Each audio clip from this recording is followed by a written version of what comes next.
Hello guys, we will discuss about the topic break-even analysis. Break-even analysis is the point at which the total cost and the total revenue are equal. That is, both are even.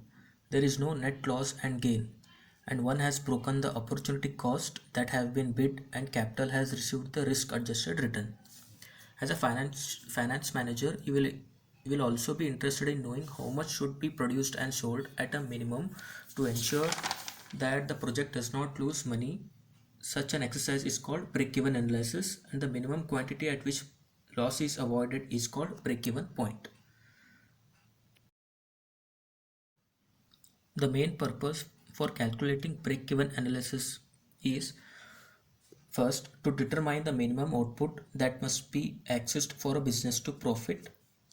Second, a firm can analyze ideal output levels to be knowledgeable on the amount of sales and revenue that would meet and surpass the break-even point.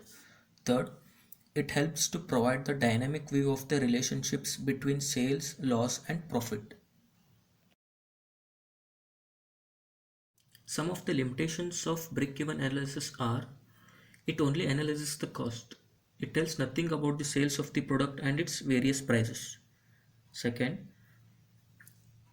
it assumes that fixed costs are constant, but in long-term production, fixed cost may vary. Third, it shows the quantity of goods sold and goods held are same.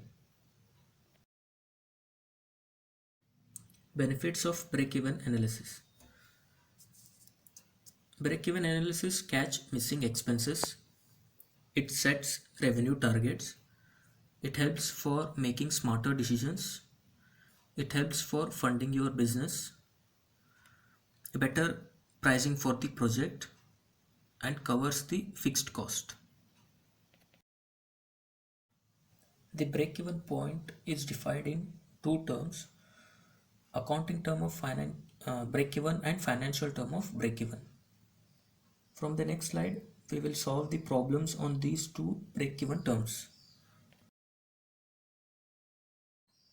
From this data, we can solve the accounting break-even point and financial break-even point. First, we will calculate accounting break-even point. So the formula is fixed cost plus depreciation divided by contribution margin ratio. So to calculate contribution margin ratio, the formula is sales minus variable cost divided by sales. From the data, the sales value is 440 million and variable cost is 330 million. So by dividing by sales, that is 440, we will get answer as 0.25.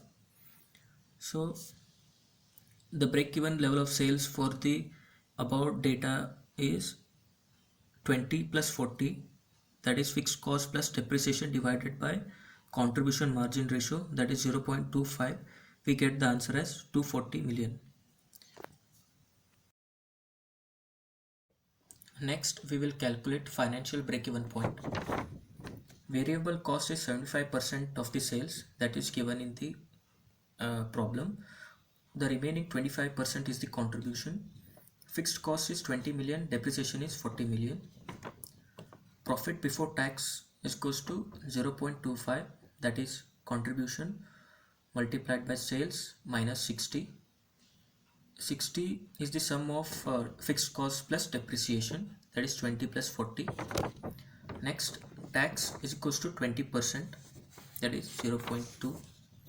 Profit after tax is equals to 1 minus tax into 0.25 multiplied by sales minus 60. Annual net cash flow will be 0.8 into 0.25 multiplied by sales minus 60 plus depreciation, that is 40.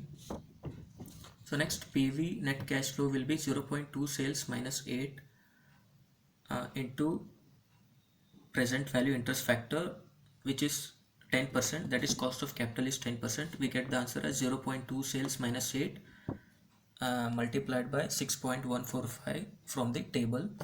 Initial investment is 400. Therefore, the financial break-even level of sales will be 0.2 sales minus 8 multiplied by 6.145 is equals to initial investment, that is 400. So sales will be 400 divided by 6.145 plus 8 divided by 0.2. So by substituting with this, we get the answer as rupees 365.47 million. So this is all about the break-even analysis. Thank you.